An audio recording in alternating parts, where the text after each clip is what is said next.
konfermat li ma kien hemm ebda taqlib fid-dar, ebda deb ma nsteraq. Il-Britanniku ta' nisel Pollak Ivor Maciejowski inqatel btir wieħed f'wiċċu.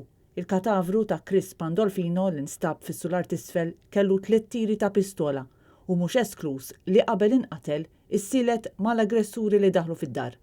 Dan għaliex apparti t-tiri fatali kien hemm mill-inqas 2 tiri oħra. Il-karozza li jużaw l-irġiel li daħlu fir-residenza tal-koppja għadha ma nstabitx. Huma dawn l-aħħar żviluppi relatati mal-każ xokkanti ta' delitt doppju li seħħ f'Taslima t-tlieta bil-lejl, ftit tal-ħin biss wara li Pandolfino kien għadu kif irritorna d-dar wara ikla ma' membri tal-familja tiegħu. Sa issa għadhom ma nstabux l-4 persuni li kienu involuti fil-qtil ta' Pandolfino u Maciejowski, kif tul il-ġurnata komplew jintensifikaw l-investigazzjonijiet marbuta ma' dan il-każ li hu meqjus bħala kobba mħabbla.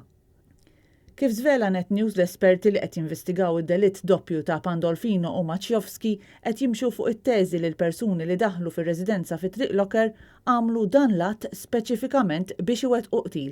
L-għan ewlieni ma kienx li jsirqu xi affarijiet mid-dar kif ġie rrappurtat b'mod żbaljat.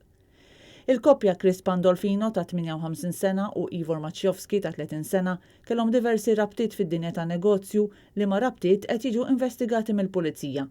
L-istess esperti fil-korp mhux jeskludu li dan seta' kien każ ta' vendetta bl-irġiel li daħlu fir-residenza ta' Taslima ikunu hitmen li tqabdu apposta. Sorsi oħra qed jippuntaw lejn investigazzjoni pendenti li kienet għaddejja min-naħa tal-FIU. Kienx kien il-mottiv dan id-delitt doppju bla dubju li ħasat lil dawk kollha li kienu jafu lill-koppja, għalkemm ix-xokk inizjali issa qed jinbidel f'rabja bil-familja titlob għall-ġustizzja.